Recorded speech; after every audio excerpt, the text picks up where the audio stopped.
Opa, aqui é o Beto Mendes do Mordida Cruzada e hoje eu estou aqui para te apresentar o Dr. Carlos Henrique Guimarães. O Dr. Carlos Henrique é especialista, mestre e doutor em ortodontia, além de ser coordenador do Programa Internacional para Brasileiros em Connecticut, na Universidade de Connecticut, nos Estados Unidos, com o professor Nanda. Queria apresentar para a nossa audiência, então, o professor Carlos Henrique. Muito bem-vindo à nossa entrevista, Obrigado. Carlos. Eu queria que você falasse um pouquinho para a nossa audiência sobre o que você vai apresentar para essa audiência no Congresso Online de Excelência de Ortodontia, no Conexor. Ô Beto Mendes, muito obrigado aí pelo convite. Eu estou muito honrado, muito contente com essa oportunidade de poder dividir com você, né, os nossos colegas ortodontistas, um pouco do que eu aprendi, que ainda continuo aprendendo na ortodontia. Preparamos uma conferência muito legal de dicas clínicas eficientes da ortodontia moderna. Esse trabalho algumas dicas, porque eu participava de congresso e quando eu ia no congresso eu via que o pessoal só mostrava o antes e o depois e não falava como que fazer. Por exemplo, igual eu vi a aula que você deu sobre as molas de separação, e são essas dicas que eu acho interessante para o nosso colega que está começando e às vezes até para você que já tem mais tempo de experiência. Então a ideia é essa, mostrar umas dicas, né, pequenos detalhes aí do que a gente vem fazendo no nosso consultório que dá certo, né, e para que você possa também aplicar no seu consultório. Então essa é a nossa proposta, dicas clínicas eficientes da ortodontia moderna. Obviamente que é o que vai dar para apresentar no tempo, né, mas é o suficiente para você já pegar alguma ideia para o seu consultório que com certeza você vai gostar. Ótimo, podem ter certeza que vão ser dicas excelentes, porque o Carlos Henrique ele tem uma bagagem incrível. Eu queria que você, Carlos, contasse pra gente como que você começou nessa história da ortodontia. Conta a sua história um pouquinho. Eu comecei, inicialmente um colega meu que eu trabalhava junto com ele, aqui numa clínica, era uma clínica humilde.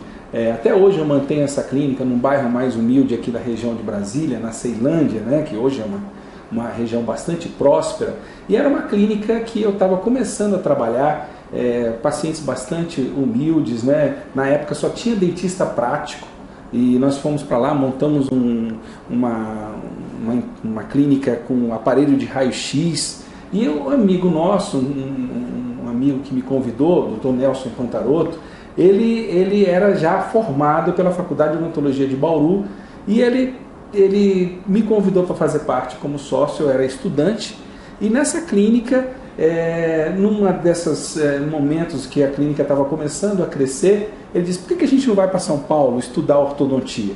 Só que naquela época tinha que ir de ônibus, e não tinha, era caríssimo viajar de avião. Então vamos para São Paulo. Então um deu força para o outro, a gente começou a viajar para São Paulo fazendo curso de ortodontia. A ideia inicialmente parecia que era um curso só de 6 meses, era de março a novembro. De repente o curso a gente viu que ortodontia não dá para estudar só em 6 meses, né? Mas foi um start, um início para a gente começar a fazer ortodontia. Ótimo. E depois que você fez ortodontia, foi então em Bauru que você fez a sua especialização? Na verdade, o desafio foi porque você sabe, né, que sempre foi muito difícil começar uma especialização, principalmente naquela época, quando eu estava estudando. Eram 120 candidatos para 12 vagas. E eu fui para São Paulo para fazer um curso de ortodontia preventiva. Então, não tinha nenhuma possibilidade de começar a fazer ortodontia. Era só um início mesmo de ortodontia preventiva. E era muito difícil entrar na especialização em São Paulo. Inclusive, a minha ideia inicialmente era realmente ir para Bauru, que esse meu amigo já era colega nosso da Faculdade de Odontologia de Bauru, e ele mesmo disse: olha, vai ser difícil, acho melhor a gente tentar outra oportunidade. De repente, me deu o estalo de ir para o Rio de Janeiro, porque meu pai e minha mãe moram no Rio de Janeiro até hoje. E aí eu falei, uma forma de unir o útil ao agradável. Vamos para o Rio de Janeiro, quem sabe a gente tem mais chance de entrar na especialização. E foi o que aconteceu. Fomos para o Rio de Janeiro, fizemos vários cursos, que você sabe que que tinha que fazer vários cursos, né, de preparatórios para entrar na prova. Então fizemos cursos de ortodontia preventiva, oclusão, vários tipos de cursos para conseguir passar na prova. Depois de 2 anos indo para o Rio de Janeiro, eu passei na prova de especialização da PUC do Rio de Janeiro. Era um curso bom, deu para eu aprender bastante, apesar de ter limitações na época, né? Mas me encorajou também a continuar estudando, não parar de estudar, fazendo congressos, se atualizando. Essa foi a ideia. O que a gente sabe é que sua bagagem é gigantesca, que você tem muita mão, porque uma coisa que eu admiro muito no Carlos, ele é professor também na Unieuro, na graduação da odontologia, ele é professor de especialização, professor de mestrado, e o Carlos, ele é um cara que põe a mão na massa. Eu cheguei aqui hoje no consultório dele, consultório lotado de paciente, cheio de paciente, e isso porque foi meio que de surpresa. Ele chegou aqui para resolver um negócio, de repente encheu de paciente. Essa parece que é a sua rotina, né? E o que eu acho muito legal no Carlos é que ele é um cara extremamente humilde pelo tanto que ele sabe. E quando alguém elogia, uma frase que ele fala que eu acho um barato, eu sou esforçado. É modesto, isso sim. E, Carlos, você pode falar mais ou menos o que você vai dar dicas? Que tipo de dica que você vai dar na tua aula? Só para o pessoal começar a saber o que vai ser o tema. Dá um exemplo de uma dica que você vai falar na tua aula pra gente. Positivo. Então, eu acredito que precisa hoje normatizar mais a questão do diagnóstico, né? Várias formas de tratar, né, existem, mas o diagnóstico ainda fica bastante subjetivo. Tem um grande amigo meu, que é o Dr. Giovanni Vieira, também professor de pós-graduação. Ele escreveu um artigo que está ainda em processo de finalização, que ele fala da heurística do diagnóstico ortodôntico. Ele é um cara muito inteligente. Eu falei: Giovanni, o que é esse negócio de heurística? Eu fui ver no dicionário o que era heurística. Heurística vem da palavra eureka. E o que é eureka? Eureka, você estala o dedo e fala eureka. Pega o modelo de gesso e fala: vou tirar 4 premolares. Mas será que é isso? O profissional que tem mais tempo vai estalar o dedo e dizer: olha, eureka, vamos tirar 4 premolares? Ou eureka, tiro 2 premolares e tá bom, né? Não é bem assim, porque você, nessa linha da eureka, você pode errar. Então, o que eu acho, na minha opinião, que está faltando para a ortodontia é um pouco de sistematização, um pouco de diretrizes e normas nesse diagnóstico. E atualmente o que eu venho seguindo, o que venho acreditando, é na ideia dos 6 elementos da harmonia orofacial de Andrews. E eu vou passar um pouco dos 6 elementos da harmonia orofacial de Andrews, porque é uma ideia de novas diretrizes. Mas isso aí já estava escrito na literatura. Sim, poderia até estar escrito já na literatura, mas hoje você tem aí essas normas, como o professor Andrews inicialmente planejou, como elementos de diagnóstico, para que você siga o elemento 1, o elemento 2, o elemento 3, o elemento 4, o elemento 5 e o elemento 6.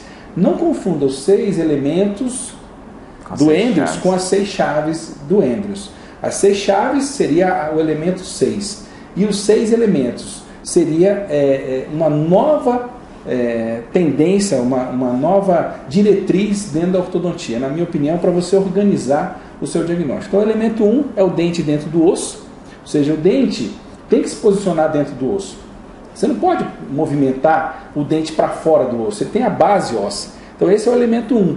O elemento 2 é o relacionamento antero-posterior da maxila e da mandíbula. Então, você também não pode, você tem que relacionar bem a maxila e a mandíbula. Esse é o elemento 2. O elemento 3 é o relacionamento transversal da maxila com a mandíbula. Ou seja, você também não pode finalizar um tratamento com mordida cruzada, por exemplo. Às vezes até tem situações de paciente adulto que você deixa com mordida cruzada, mas tenta ajustar, restabelecer a guia do canino e tudo. Mas, na verdade, o ideal é você corrigir o transversal, né? Fazer bem o transversal em relação à maxila e à mandíbula. E o elemento 4 é o vertical, ou seja, seria glabela, subnasal, subnasalmento. O pessoal às vezes fica tratando aí 5 anos um caso cirúrgico. Por exemplo, tem glabela subnasal 60 e subnasalmento 90. Estou exagerando aqui, mas falta um pouco de normatização. Então, glabela subnasal, aumento, mediu, não, tem uma altura facial inferior muito aumentada, não dá para tratar somente com ortodontia. Talvez tenha que fazer uma impacção de maxila. Então, eu acho interessante. Elemento 4, elemento 5, aproveitando que temos um modelo aqui, o pogônio, né? O relacionamento do pogônio com hipoteticamente, se o incisivo está em elemento 1, ou seja, está posicionado corretamente. E por último, o elemento 6, que seria as 6 chaves da oclusão ideal de Enders, que a gente deveria buscar essa perfeição nas 6 chaves. Então, no primeiro momento de dica, normatizar o diagnóstico. Depois, biomecânica. Então, realmente, eu tenho assim, talvez pela minha personalidade, eu tenho uma facilidade muito grande de fazer amigos. Fiz um novo amigo agora, que é o Beto Mendes. Por quê? Porque a gente também tem que tentar ver o ponto de vista da outra pessoa. Tem pessoas que, não, eu só vejo o meu ponto de vista. Não, mas e o meu colega? O que eu posso fazer para, de repente, ajudar ou trocar ideia com esse meu colega? Ver o ponto de vista do outro. Então, a gente está aqui conversando, mas a gente está pensando, qual é o seu ponto de vista? O que você está pensando aí? Você deve estar pensando, o que esses dois aí estão falando, né? O que vai ser importante para mim? Foi exatamente o que o Beto Mendes falou. Passa alguma coisa importante para que realmente o nosso colega cresça profissionalmente, que é isso que é gratificante para a gente. Né? O pessoal brinca, eu brinco, tem uma frase que é meio brega, mas diz o seguinte: sempre fica um pouco de perfume nas mãos de quem oferece rosas. Então, quando a gente está fazendo alguma coisa boa, se eu acho que eu estou fazendo alguma coisa boa para você, para te ajudar a crescer profissionalmente, eu também estou ficando perfumado. Né? Se eu acho que eu estou te dando uma rosa, eu também estou ficando com essa rosa. Né? Então, isso que é gratificante dentro da nossa profissão. Né? Não só a questão do professor, porque o professor tem essa coisa da emoção de poder transmitir aquilo que aprendeu e esse colega crescer profissionalmente, né? Então ele vai ficar melhor, porque qual é o verdadeiro objetivo do professor? É que o aluno, no caso, fique melhor do que o professor, que ele continue levando a ciência para frente. Né? Então, iniciando aí nas dicas, são 6 elementos. Depois vem a biomecânica, que eu acabei saindo um pouco da informação, mas que eu quero dizer da questão da amizade que a gente vem fazendo. Fizemos uma grande amizade com o professor Nanda ao longo desses 15 anos. A gente tem levado grupos lá para os Estados Unidos. Então o professor Nanda é realmente hoje um papa da biomecânica. Né? O professor Burston a gente considera o nosso avô, e o professor Nanda, eu brinco, é o nosso pai da biomecânica atual, da biomecânica moderna. E o professor Enders, apesar, né, de algumas controvérsias que os colegas às vezes pensam, mas o professor Enders é um gênio. Né? O professor Enders, ele que está deixando toda essa contribuição para a ortodontia, e agora também com essa ideia dos 6 elementos da harmonia orofacial para tentar normatizar a questão do diagnóstico. Então, vamos falar de diagnóstico, vamos falar de biomecânica, de algumas dicas de biomecânica, de como você pode finalizar bem seu tratamento. Também acredito da importância também dos novos dispositivos que estão sendo lançados no mercado, os novos dispositivos de tecnologia, por exemplo, que foi o tema da nossa tese de doutorado, que é o TwinForce, que é um dispositivo muito interessante de avanço de mandíbula, que você prende esse dispositivo no arco. Então, às vezes, você está tratando ali o paciente e não está bem finalizado, você precisa melhorar aquele encaixe dos dentes, o paciente não quer usar o elástico, aí você vai, coloca o TwinForce, né? Mesmo que você não tenha programado previamente, não tem nenhum tipo de trabalho laboratorial, então facilita muito, prende lá a parte superior, depois prende a parte inferior, já corrige ali em 3 meses, normalmente, um paciente horizontal. O TwinForce é um aparelho fantástico, mas é o seguinte, tem que saber indicar. Não adianta você querer pegar um paciente dólico facial, um paciente face longa e botar um TwinForce. Você não vai finalizar bem o caso, não vai ter uma boa estabilidade. Então, tudo é indicação. Agora, tem uma frase que eu gosto de falar nas minhas aulas, que é o seguinte: se eu te der só um martelo, tudo é prego. Então, o pessoal brinca, não, se mostrar para o Carlos, ele vai dizer que é o TwinForce. Não, obviamente que a gente gosta de trabalhar, a gente sabe que funciona bem aquele dispositivo, mas a gente também tem que conhecer outras técnicas. Por isso que eu acredito que esse congresso realmente vai ser muito bom para que você possa conhecer as técnicas, diferentes técnicas dos professores que foram convidados pelo Beto Mendes. Eu reconheço o Carlos como, além de ser um excelente professor, um excelente ser humano. Esse cara é incrível. As pessoas, eu conheci o Carlos através de indicações. Como que foi isso? Pessoas que eu prezo muito, que são muito queridas, falaram com muito carinho desse cara. Então, além de falarem com carinho, falaram com respeito à autoridade dessa pessoa. Então eu fiquei louco para conhecer esse cara e saber como que ele é de verdade. E a gente começou a conversar por telefone, por e-mail, e de repente eu cheguei aqui e esse cara é fantástico, ele é mais do que eu estava imaginando até. Então eu reconheço as pessoas pelos resultados que ela tem, Carlos. E eu vejo que você é uma pessoa com excelentes resultados e eu queria reconhecer você perante todo mundo que estiver assistindo como um grande profissional, um grande nome para a ortodontia no nosso país. E isso que você faz de levar brasileiro para fora do país, para estar em contato com simplesmente os melhores do mundo, é muito bom. Isso é uma coisa muito honrosa, uma coisa muito... é um legado mesmo isso que você faz. Então é uma honra para a gente do Conexor receber um professor com seu gabarito para poder ensinar um pouco do que você sabe, porque realmente 1 hora é muito pouco, mas se eu puder ficar 1 minuto com uma pessoa como você, eu sempre vou querer ficar, não interessa o tempo. Mas 1 hora com você no Conexor com certeza vai ser excepcional, vai ser mais do que excelente.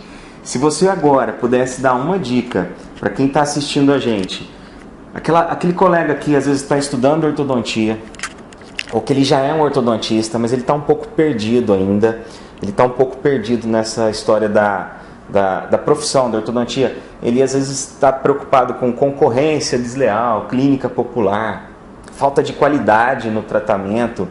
Uma dica, imagina que essa pessoa que está assistindo é o seu filho e você tem que falar a sua melhor dica para ele agora. O que você falaria? Que dica que você daria, Carlos? Então, eu diria para você o seguinte, foco.